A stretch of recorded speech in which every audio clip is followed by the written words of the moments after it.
Hello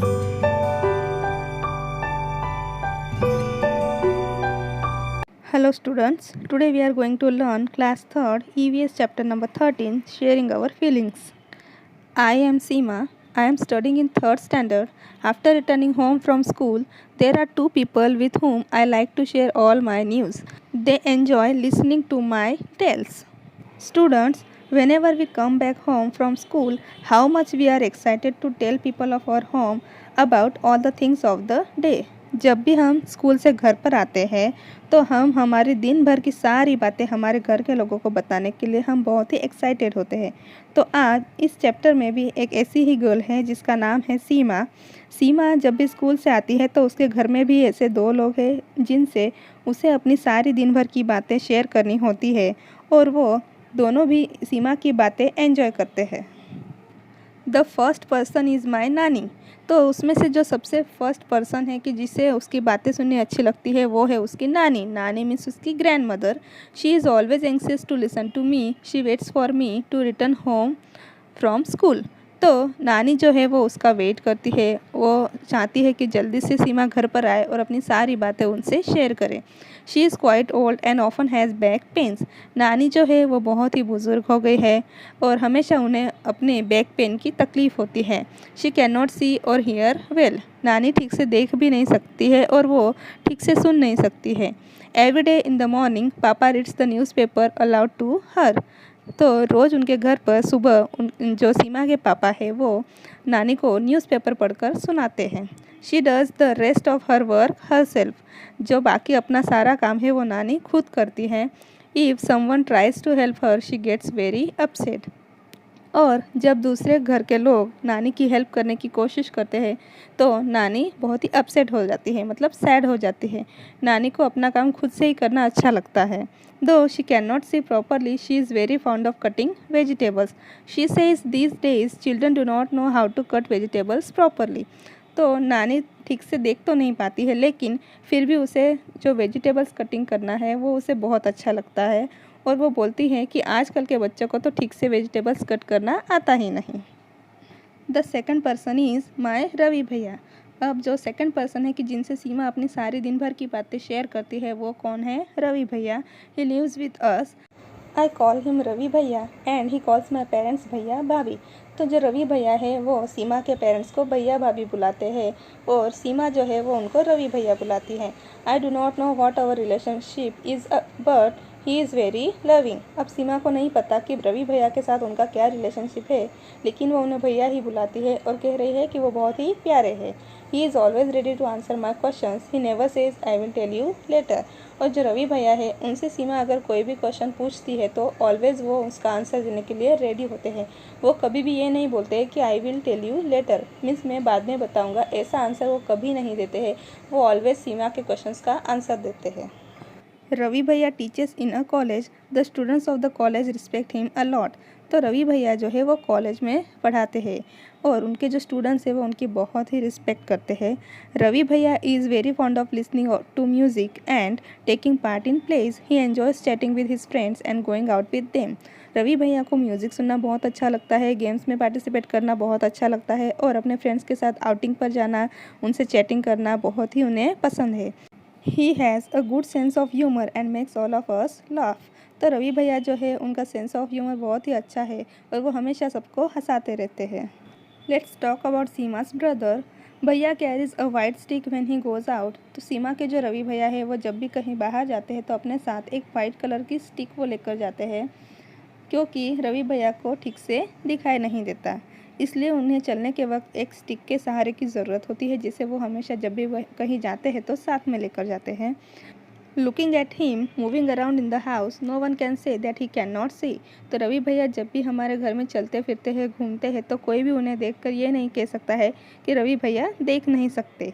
he likes to do all his work himself. उन्हें अपना सारा काम खुद ही करना अच्छा लगता है। If someone tries to help him against his wish, he gets angry. Whenever he needs any help, he asks for it. तो जब भी कोई उनकी हेल्प करने की कोशिश करता है तो रवि भैया को वो बिल्कुल भी पसंद नहीं आता है, जैसे नानी को पसंद नहीं है और फिर रवि भैया गुस्सा हो जाते हैं। Whenever he needs any help, he asks for it. लेकिन जब भी उन्हें किसी मदद की ज़रूरत होती है तो खुद ही वो हमसे मदद मांगते हैं. Some of भैया students take books from him and return them after recording them on tapes. तो रवि भैया के कुछ स्टूडेंट्स जो है वो रवि भैया की बुक्स लेकर जाते हैं और उनको टेप रिकॉर्डर में रिकॉर्डिंग करके फिर वापस देकर जाते हैं. रवि भैया लिसन्स टू दीज टेप्स. भैया has many other books too. तो रवि भैया वो जो बुक्स है वो रिकॉर्डिंग उनकी सुनते हैं. भैया has many others books too. उनके पास और बहुत सारी भी बुक्स है. The pages of this books are thick and have rows of raised points dots. He reads by running his fingers on the raised dots. तो रवि भैया के पास और भी बुक्स हैं कि जिनके अंदर कुछ रेज्ड डॉट्स होते हैं इस तरह के. रवि भैया इन डॉट्स के ऊपर अपने फिंगर्स को घुमाकर वो बुक्स पढ़ते हैं. To have fun with Bhaiya, I sometimes change the place of his stick. He does get upset but never gets angry. तो कभी कभी रवि भैया के साथ ऐसे ही फन या मजाक मस्ती में सीमा क्या करती है कि उनकी जो स्टिक है वो कहीं किसी अलग जगह पर रख देती है या तो उसे छुपा देती है. तो उस वक्त रवि भैया अपसेट हो जाते हैं, बहुत ही दुखी हो जाते हैं, लेकिन वो कभी भी उस पर गुस्सा नहीं होते. After all I am his favourite sister Seema. तो सीमा बोल रही है कि क्योंकि मैं उनकी सबसे फेवरेट सिस्टर हूँ. I had hardly reached the door that भैया spoke up. Seema, you seem to be very happy today. आज मैं स्कूल से जब रिटर्न घर पर आई तो मैं अपने दरवाजे तक ही पहुंची और तुरंत भैया ने कहा, सीमा तुम आज बहुत ही खुश लग रही हो. भैया recognizes not only me but all the other family members from the sound we make as we move. भैया सीमा को और बाकी फैमिली मेम्बर्स को उनके चलने की आवाज़ से ही पहचान लेते थे. He can even tell whether I am happy और सैड. सीमा की चलने की आवाज़ से ही वो पहचान लेते थे कि सीमा हैप्पी है या सैड है. भैया finally I am in the football team. I shared my news with him. तो सीमा आज खुश थी और वो क्यों खुश थी? क्योंकि वो स्कूल की फुटबॉल टीम में सिलेक्ट हुई थी और उसने ये न्यूज़ अपने भैया से शेयर की. He patted me and said lovingly, from today you are my football coach. तो भैया ने उसे पैटेड मीन्स उसे शाबाशी दी और उन्होंने कहा कि अब आज से तुम मेरी फुटबॉल कोच हो. Seema's father reads the newspaper aloud to her nani. How do you help old people. Seema के जो फादर है वो नानी को न्यूज़पेपर पढ़कर सुनाते हैं. तो आप किसी ओल्ड पीपल मतलब जो बुजुर्ग लोग होते हैं उन्हें आप किस तरह से हेल्प करते हो. Answer is I get a glass of water for my grand parents if they want. Next is what kind of problems do people have in their old age. जब भी लोग बुज़ुर्ग हो जाते हैं, उनकी उम्र हो जाती है, तो वो कौन कौन से प्रॉब्लम्स फेस करते हैं. तो स्टूडेंट्स जो बुज़ुर्ग लोग होते हैं वो बहुत सी हेल्थ रिलेटेड प्रॉब्लम्स फेस करते हैं. Like they can not see properly, they can not here properly, they face problem while eating food, they can't walk properly. वो ठीक से देख नहीं पाते हैं, वो सुन नहीं पाते हैं ठीक से, और उनके जो दांत होते हैं वो भी कमज़ोर हो गए होते हैं, इसलिए वो ठीक से खाना भी नहीं खा पाते हैं. और वो उनको कुछ नी प्रॉब्लम हो जाती है उनके पैरों में या जॉइंट्स में, इसलिए वो ठीक से चल भी नहीं पाते हैं. Next is how does Ravi bhaiya come to know so many things without seeing. बिना देखे ही रवि भैया को बहुत सारी चीज़ें किस तरह से पता चल जाती हैं. रवि भैया comes to know so many things by hearing. Blind people have very strong sense of hearing. वो सुनकर ही बहुत सारी चीज़ें पता कर लेते हैं, क्योंकि जो लोग देख नहीं सकते हैं उनकी सुनने की जो शक्ति होती है वो बहुत ही अच्छी होती है. Next is have you ever needed a stick when. क्या आपको कभी किसी स्टिक की ज़रूरत पड़ी है. No I have never needed a stick. Then next is can you think when you may need a stick. क्या आप सोच सकते हो कि आपको स्टिक की ज़रूरत कब पड़ सकती है. And the answer is when we get a fracture और स्प्रेन इन लेग और when we have to climb a rock और अ माउंटेन. जब हमारे पैर में कोई फ्रैक्चर हो गया है, कोई चोट लग गई है, तो तब हमें स्टिक की ज़रूरत पड़ सकती है. या तो हमें किसी माउंटेन पर चढ़ना है, उस वक्त भी हम स्टिक के सहारे से अच्छी तरह से चढ़ सकते हैं. Next is how do we help those people who can not see. जो लोग देख नहीं सकते हैं उन्हें हम किस तरह से हेल्प कर सकते हैं. By offering seat in buses. अगर हम किसी बस में ट्रैवल कर रहे हैं और कोई वहाँ पे पर्सन है कि जो देख नहीं पाता है, तो हम उन्हें हमारी सीट ऑफ़र कर सकते हैं. By helping them in climbing upstairs. अगर कुछ ऐसे लोग हैं कि जो देख नहीं सकते हैं और वो सीढ़ियाँ चढ़ रहे हैं, तो हम उन्हें वहाँ पर उनको हाथ पकड़कर ऊपर लेकर जाने में भी हेल्प कर सकते हैं. By reading out news for them. उनके लिए हम न्यूज़ पढ़कर भी उनकी हेल्प कर सकते हैं. Recollect and tell. Is there any member in your family who cannot see? Speak और hear, do you know any such person, how do other people help them with their work. क्या आपकी family में कोई ऐसे person है कि जो देख नहीं सकते या बोल नहीं सकते या सुन नहीं सकते, अगर है तो बाकी के लोग उन्हें किस तरह से हेल्प करते हैं। You read is in the story that Ravi Bhaiya cannot see, but he does all his work on his own. He studies from a different kind of books to understand how he is able to do his work. Close your eyes and play this game. Ravi भैया किस तरह से अपना काम करते हैं वो समझने के लिए आपको यहाँ पर एक गेम खेलना है। The name of the game is blindfold. Blindfold any one child in the group. One by one, the other children come to him or her quietly. The child who is blindfolded has to guess who the other child is by touching him or her. तो इस game में क्या होता है कि किसी एक बच्चे की आंख पर पट्टी बांधनी होती है और जनरली ये गेम आप खेलते भी हो, और जो जिसके आंख पर पट्टी बांधी होती है उसे दूसरे बच्चे को टच करके गेस करना होता है और पहचानना होता है कि वो कौन है। तो ये गेम आपको भी खेलना है। How many children could recognise the others by touching. कितने बच्चे दूसरे बच्चों को टच करके पहचान पाए। मे बी 2 or 3, 2 या 3 ही बच्चे ऐसे थे कि जो दूसरे बच्चों को टच करके पहचान सके। How many children could recognise the other children by only hearing them. कितने बच्चे हैं कि जो सिर्फ उनकी आवाज़ सुनकर पहचान पाए। May be 4 or 5। Which was easier of the these 2। तो इन दोनों में से कौन सा ईजी था। It was easier to recognise by hearing.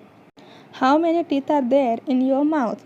Maybe 26 to 28. Which student in the class have the maximum number of teeth? No one. How many things can you recognize only by touching? Touch करके आप कितनी चीज़ों को पहचान सकते हो। I can recognize cloth, glass, metal, wood, clay, etc. only by touching. तो cloth, glass और wood, metal इन सब चीज़ों को हम टच करके पहचान सकते हैं। Which people can you identify from the sound they make as they move? Answer is my family members. Just by smelling can you guess if someone is close to you? Yes, my mother.